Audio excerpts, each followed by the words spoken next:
And now, ladies and gentlemen, here we go. Introducing to you, fighting out of the red corner, wearing the white trunks trimmed with red, weighed in at 10 stone, 13 pounds 3 ounces, with a 51 fight record, 36 wins, 26 inside the scheduled distance, 10 defeats, 2 draws and 2 no contests.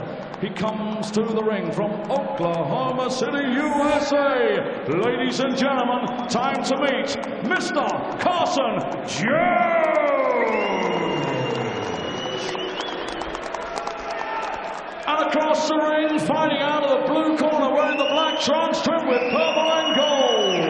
Weighed in at 10 stone, 13 pounds 8 ounces, with a 29 fight record, 26 wins, 8 inside the scheduled distance, 2 defeats and 1 draw. Ladies and gentlemen, he is the outright holder of the coveted Lord Lonsdale's Challenge belt, world title challenger, and the fighting pride of Blackpool, England,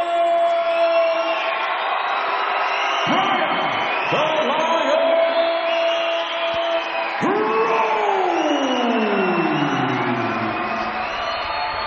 So, sports fans and Sky Sports fans, here we go to our rounds of boxing for the vacant WBC International Light Middleweight Championship.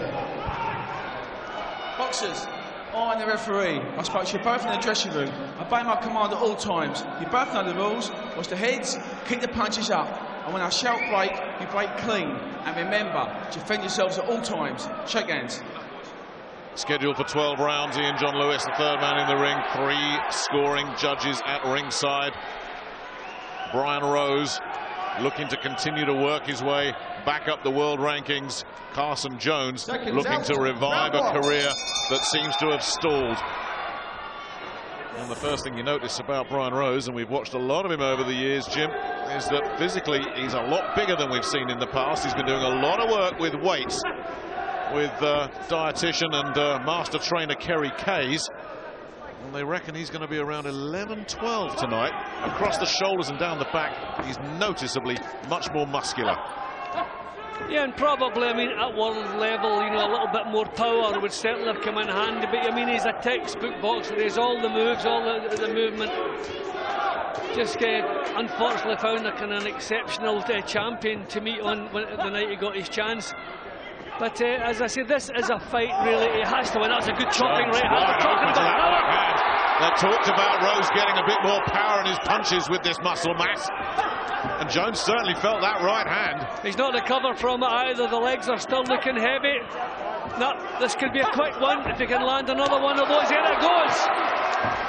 And Jones looking very, very distressed in there. A couple of left hooks coming in. And again, another right hand as Jones starts to feel this and then tries to fight his way out of trouble. And just to add to the American's problems, he came in with an entourage, but not his regular trainer, who's had to stay behind because of a family bereavement. So he's had to pick up a local man, John Tandy, from London, to work his corner. Bit of damage across the bridge of the nose from Brian Rose. That was done in sparring with Kell Brook a while back now, ahead of his fight with Javier Maciel, the eliminator. Maciel opened it up. And of course, Demetrius Andrade, there's just nothing there, Jim, and anytime somebody lands cleanly on that, it opens up. Yeah, well, he's marked up straight away here, but I mean, this has been a terrific opening from him. Right hand that Jones are so clean. And he's so open to them. He's always been accurate, Jones. Rose, excuse me, and Jones is certainly on the receiving end of some of those accurate right hands. Yeah, and Rose is not in any hurry. He's found he has the power to shake this fellow, so he's quite happy to wait his chance, maybe chisel away for a round or 2. Terrific right hand again. Yeah, it's textbook stuff. The jab, the double jab, then popping in with the right hand. Oh, and Jones lands a right hand of his own, and Rose was shaken there. And there's still 40 seconds left in the round. Jones senses a big opportunity here. He's all over the place, Rose. And Ian John Lewis has stepped in and waved it off. He's waved it off. I don't believe this. I mean, at this level, you have to give a fighter a chance to see. He was hurt, there is no question he was hurt. But at this level, a man who's on the road back to a world title fight, you have to give him a chance to cope with the crisis. Brian Rose was not given that chance. He will be furious. He was badly hurt, there is no question about that. The referee's job to make sure a fighter isn't badly damaged. but look how quickly he's recovered here. No, there's going to be big kick-ups about this. It was a brave decision by the referee. In the long term, it may have been the good decision. Can't say it's one I would have made. I would have given him a chance to see if he could cope with the crisis he was in. Look how much punishment he took against Demetrius Andrade. It was relentless one-way traffic, and the guy has got a big, big heart, and he fights his way through. And yes, he was hurt, he was shaken, we saw that, but he hadn't been floored. It's an astonishing decision. It's a pity he hadn't got on the floor, because that would have given him a count and given him a chance. I mean, he was badly hurt, he was all over the place. Another big punch could have done serious damage, but we'll never know. We'll never know. He was never given the chance. It was a brave decision with the referee. As I say, his job is to make sure fighters are never badly hurt. He was in bad shape, there is no questions. Jones saw his chance, he was going for it. I mean, you can see here, and for a man of his experience, he didn't cope with it too well either. Right on the ear as well, that first right hand. Yep. Which won't have helped. Then he was caught with a left hook again. The legs and that was a bad stumble. So actually on replay and in slow motion, it probably looks a little bit worse. But there you go, the decision is made, and Brian Rose's career is in tatters now. Full credit to Carson Jones. He saw his chance and he went for it. I mean, Rose was dominating up to that point. One punch turned it all around. The only thing you can say from Brian Rose's perspective is that you can write this off as a premature stoppage if you like, and say, right, let's have a rematch. I wouldn't be at all surprised if they bring Carson Jones back for a rematch. And of course Jones will say, yeah, bring it on. Yeah, but really, you know, at this level, if you're losing to Carson Jones, you're struggling. Yeah. You're struggling. I mean, can you top a bill with the rematch? I don't think so. They could put it on an undercard somewhere, but this is a crippling blow to Brian Rose, his world title ambitions. It's breathed new life. And that you have to hand it, I mean, you have to say he was in real serious trouble, and for a man of his experience, he wasn't really coping with the crisis all that well. He should have been clinching, he should have been taking a knee. There's half a dozen things he should have been doing, and he wasn't doing any of them. Maybe that's the reason Ian John Smith has stepped in there. Oh, nightmare for him, isn't it? On the eve of his 30th birthday as well, and you think this fella cares? Not one little bit. Carson Jones back in business when everybody was ready to write him off.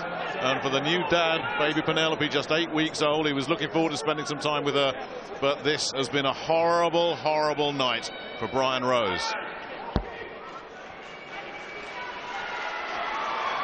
Well, ladies and gentlemen, timekeepers recorded a time of 2 minutes and 27 seconds of the first round.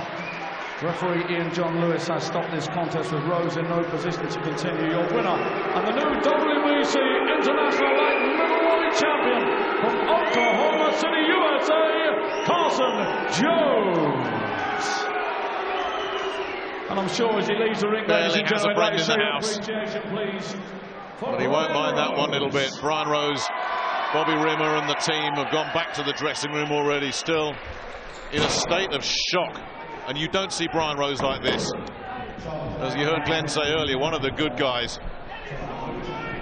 But and we've got to say it again. I mean, he was in a bad state. I thought it was a premature stoppage. I think with his experience and the level he's boxed at, he's been given a chance to see if he could cope with the crisis. But he was in a terrible state, and he wasn't really doing what he should have been doing. He wasn't nullifying, he wasn't taking a count, you know, on the knee. He wasn't grabbing hold of Carson Jones. It was a bit of a sitting duck, and I think that's what's prompted the stoppage. And it's a shattering blow. It's probably not a good idea to follow Brian Rose into that dressing room. And this fella, look at that, got the belt, got a career back. Special night for Carson Jones. It's one we'll remember in Blackpool for a long time, not necessarily for the right reasons. Carson, a victory in Britain at your 4th attempt, but I have to start with the stoppage. What was your take on it? A good stoppage? Well, it's not my job to decide whether it was a good stoppage or not. I came here to win the fight, and that's what I did tonight. It begs the question. If it was you, if you had been stopped like that, would you be upset? As you've seen before in you know, one of my past fights, I'm upset anytime a referee stops my fight. So I mean, you know, maybe it could have kept going, but it's not my choice. It's the referee's job, and he did what he had to do. He seemed to sting and buzz you early. Is that Is that right? I'm sorry, say it one more time. He seemed to sting you early and be looking perhaps to try and finish you off. Well, I knew he didn't have big punching power, so that wasn't going to happen to begin with. But what I did know is that I had to hop on him early in order to catch him while he was dry, and that's what I did. I spoke to you yesterday, and you said that perhaps motivation has been the issue in the past. Were you fully motivated for this one, and was that perhaps a bit more the Carson Jones that we've come to know? Well, did you not see it tonight? We saw it, but you did say that perhaps, you know, motivation has been an issue. Yeah, the motivation is back. You know, I just needed a little push, and you know, tonight this was the right opportunity for me, and I took it, and I came here and did what I had to do. What does the future hold for you? No doubt promoter Eddie Hearn, who's waiting, will be pushing for a rematch. Would you come back over? I'll give him a rematch. You know, we have to talk business first. You know, the money has to be right, but I'll come back. I like it over here in the UK. Okay, well done tonight. I'll bring in promoter Eddie Hearn. Eddie, Carson said if it was him, perhaps he would be a little bit disappointed. Yeah, I think so. Listen, don't take anything away from Carson Jones. We've seen him before. He's a great fighter. I just feel that, you know, a fight of this magnitude at this stage is in their career. They've got to be given every opportunity to fight on. Brian was hurt, no doubt about that, but you know, I didn't feel like he was hurt enough for the referee to jump in. But you know, they've got a tough job. They've got to call it as they see it. But I felt like it should have been. I know that got 10, 15 seconds left in the round. I know that's not really an issue, but I just felt like it was early. All the talk was for a second world title shot. What does Brian do now? What do you do with Brian now? Do you drop him back down to domestic level, or will you be talking to this man and perhaps trying to get a rematch? Yeah, for sure. We'd love to make the fight again. I mean, Brian's going to be devastated. He was boxing well. He looked in control of the fight. He got caught with a heavy shot. He was definitely hurt. But I didn't feel like he was hurt enough for the fight to be stopped. But listen, full credit to Carson Jones. You know, he come over here and he won the fight. But obviously, Brian's got to gather himself together and bounce back from that. Love to talk to the guys about a rematch, and it's just a shame because I think it would have developed into a great fight. From a promotional point of view, it's a nightmare for Brian, though, in Blackpool, isn't it? For sure, yeah. It's a bitter blow, obviously, coming back from that world title defeat, and he was looking for tonight as a springboard. He knew how difficult Carson Jones would be. We've seen him before when he's motivated, how dangerous he can be. And listen, he did the business. Full credit to him. Carson, the talk there was a second world title shot for Brian. Will you be perhaps now looking for a shot of your own? Of course. You know, every fighter wants to get a world title shot eventually in his career, and I have yet to get mine. I was pretty close, but like I said, I've yet to get it, and that's what I'm looking for next. Are you ready for all the backlash? It's going to be a lot of talk about the stoppage. You know, I don't really care. I got the win. That's all that matters. Okay, well, thanks for coming over, and you've got your win in Britain, which you said you would do, so congratulations. Wow, that's the last thing anybody expected. Brian Rose absolutely gutted after that.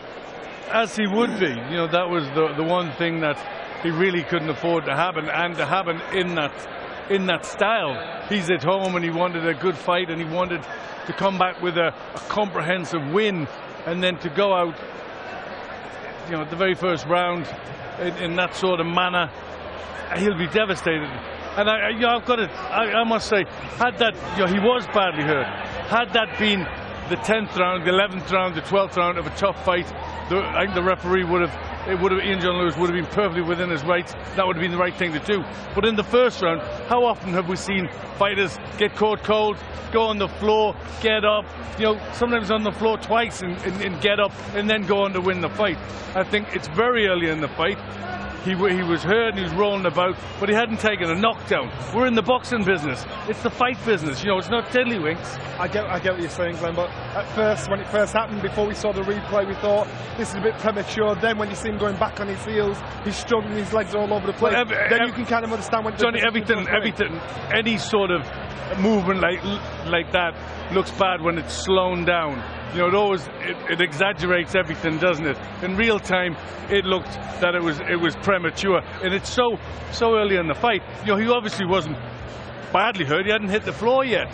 So I think, you know, at the end of the day, obviously the referee is looking at safety, and safety is paramount in our sport. But you know, it is the boxing business. You've got to give a fighter of Brian, who this is his life, you've got to give him the benefit of let's talk see what he's like when he goes down. Let's talk about Brian. Andy Scott's backstage with him. Let's hear from Brian Rose. Brian, you're understandably upset. Try and put into words your take on the stoppage and what's just happened there against Carson Jones. I'm absolutely devastated. I can't describe how I feel right now. I don't think it should have been stopped. He caught me, yeah, I felt a buzz, but Mitch Andrade hit me 50 times like that, and I got hurt so many more times, but the ref gave me a chance. He didn't give me a chance, but I feel he gave him